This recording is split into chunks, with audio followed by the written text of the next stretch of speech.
Pocket මනි ඉතුරු කරලා ගත්ත පොට් එකක් බලමුද? අද අන්බොක්සින් වීඩියෝ එකක් තමයි කරන්න යන්නේ. හැබැයි මේක gift එකක් නෙමෙයි. මේක මං ගත්ත පොට් එකක් ගැන තමයි අද කියන්න යන්නේ. මම මේක අන්පැක් කරගෙන එන්නම්. මේකේ සෙලෝ ටේප් ගොඩක් ගහලා තියෙන්නේ. අතුර එහෙම පාවිච්චි කරන්න වෙයි. මේ තියෙන පොට් ටික කොම්පේනවා දන්නේ. මේ කොටසක් මෙතන තියෙනවා. අනිත් දෙක මෙතන තියෙනවා.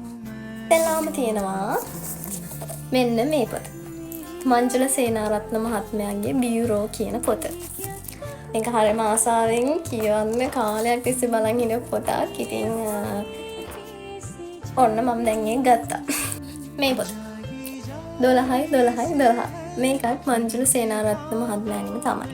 මේකත් මංජුල සේනාරත්න සර්ගේම පොතක්. මේ තුනම එකට යන පොතක් ඔයාලා දන්නවා ඇති. මේ තුනම කියවන්න ඕන එකට. ඊළඟට තියෙන සන්නස්ගල සර්ගේ පොත් තුනක්. එකක් පළවෙනි එක තමයි මගේ කුරුඳුල් පෙම්වතිය.